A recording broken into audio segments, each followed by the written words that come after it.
Hello, Earl Pugh here to talk more about practicing guitar. If you haven't watched Guitar Practicing 1 and Guitar Practicing 2, please go and check those out. There's kind of assuming that you've got that background. I'm using an acoustic guitar in this video, but this all applies to electric guitar also. So once again, before you practice, I recommend that you take a minute and think about your sound.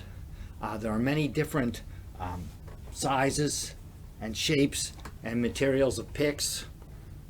I've tried many of them. They all affect your sound. They come in different thicknesses, different materials, different shapes. So spend a few dollars and get a few different ones. It could be a cheap way to really make a noticeable improvement in your sound.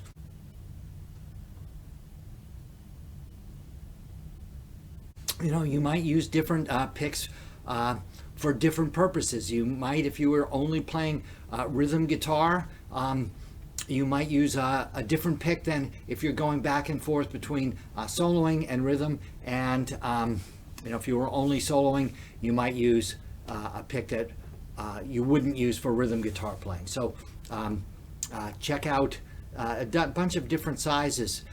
Also, where you attack the string has a big effect on the sound. So if you're back near the bridge, it tends to be very bright, almost brittle, and not a lot of volume. Whereas if you play up here,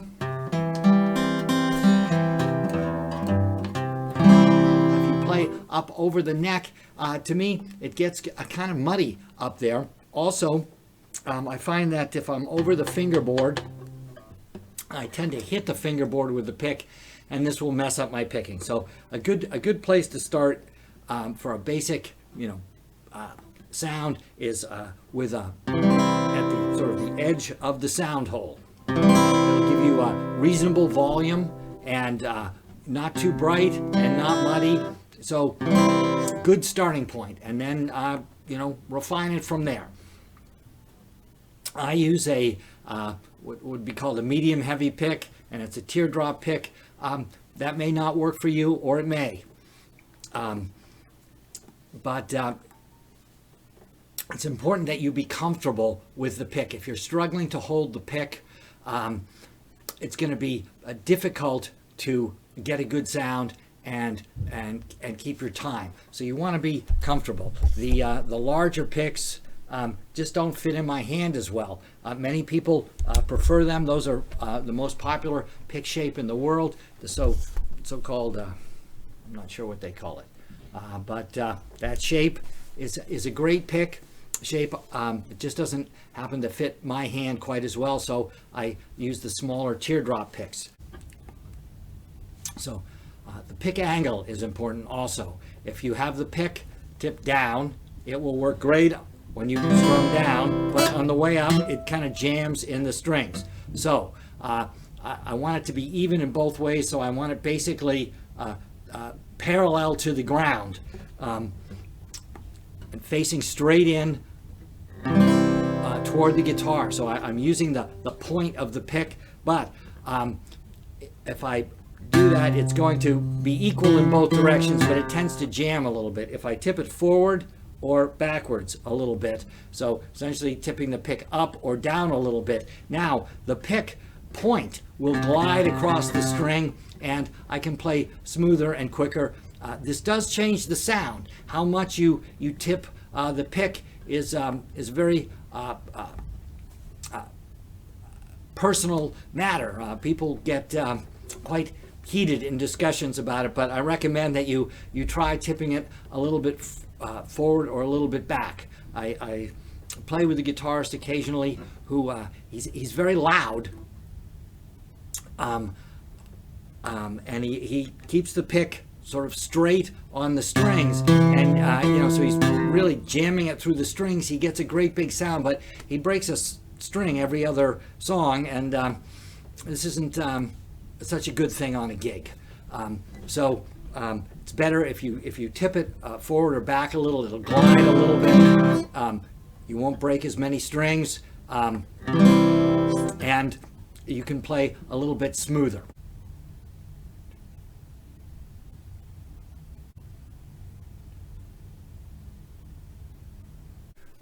Once again, I recommend that you use a metronome, a basic metronome that goes click, and to get started, you know, play that C scale.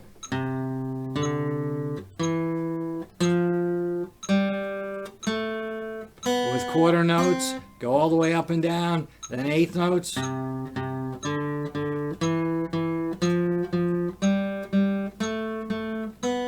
Then triplets.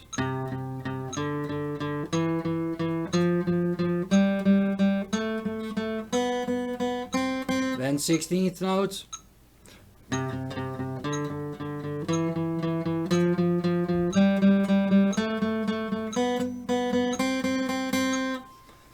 We got up to 80 at the previous video, so go to 80. Do the same thing. So set the metronome to 80 and do those again. Go all the way up and down. I'm just going up and down, just up one octave here, just to sort of say that it's important.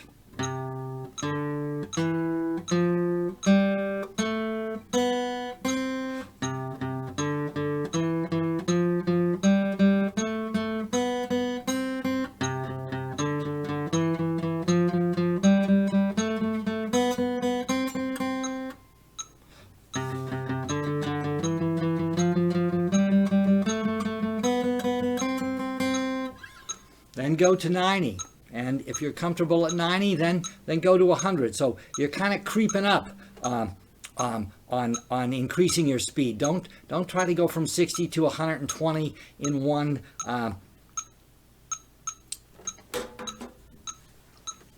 move. Take your time. We're not going for speed here. You're going for accuracy. So here we are at 100. 1, 2, 3, 4.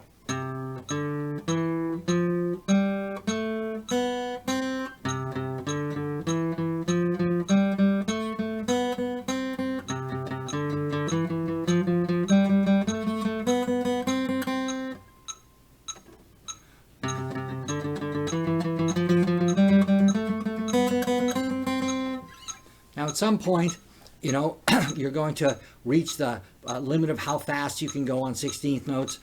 That's okay, you know, but if you can do it at 100 this week, then, you know, maybe next week you try it at 101. You don't have to go all the way to 110 in one jump.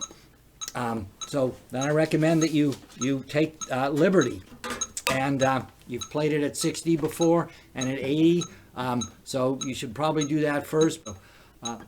Liberty at 100. 1, 2, 3, 4.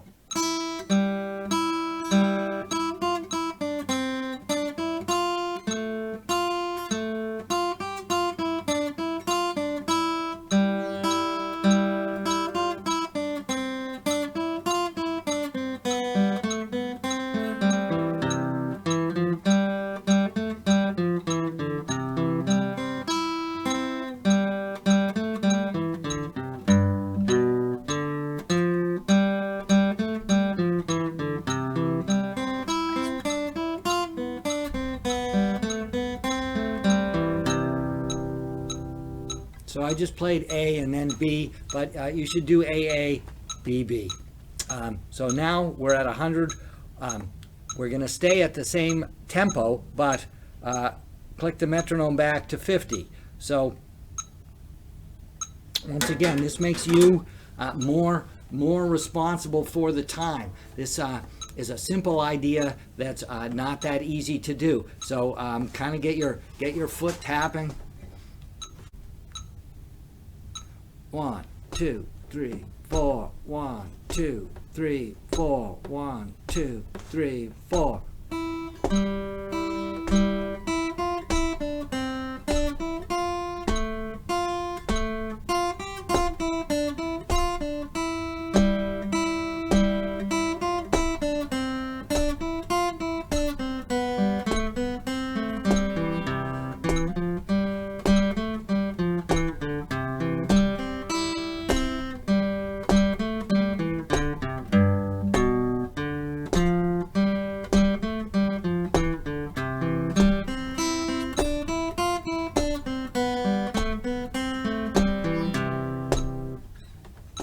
So once again, I just did A, B. I recommend that you do A, B, B.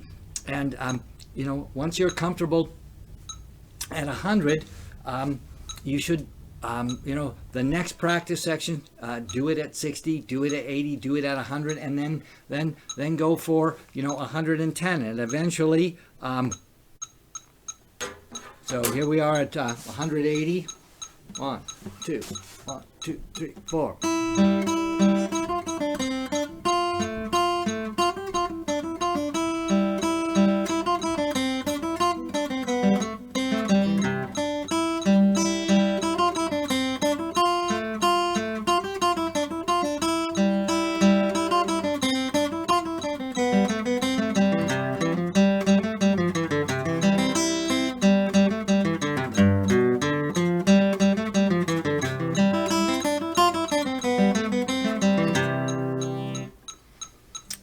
And then go to half speed on the metronome. So the metronome goes back to 90. So the metronome's at 90 now. And once again, you want to get your foot tapping on with the metronome. 1, 2, 3, 4. 1, 2, 3, 4.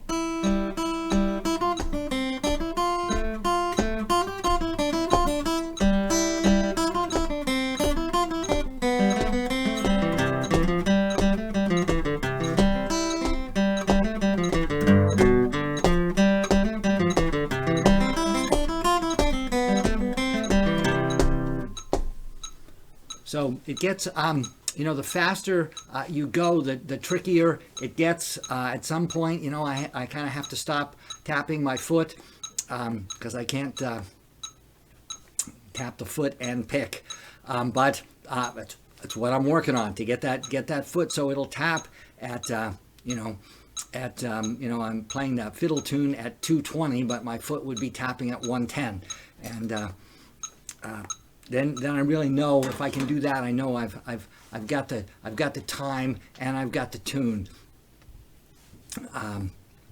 So there's something sort of a long-term thing to work on. I'll try to use a different tune in the next guitar practicing video and a different key. This was a great key because it made good use of open strings, so it's good for acoustic guitar, good for electric guitar also in terms of pick accuracy. And the tune, although it gets difficult as it gets faster, the counting is at least a simple idea. It's got quarter notes and it's got eighth notes. There are no ties and there are no dots. So, just in terms of working on the accuracy of your counting, this is a good tune to start on. I'm not saying that you should stop here, but before you go on to something with a lot of ties and dots and syncopation, make sure that you've got a straight ahead tune in a straight ahead key at a very accurate. Then you've got a good start, and as you start to make things more complicated, you've got a foundation to build on. So I want to give a shout out to the Music Maker Foundation. They're kind enough to put up a couple of my videos on finger picking. So if you're interested in finger picking, please go to the Music Maker Foundation, and they've got a lot of great videos and a couple of my lessons, and maybe learn a little bit about them. They're doing some great work trying to keep musicians employed and healthy. I will see you in a week, and we'll have a new key and a new tune. Thank you very much.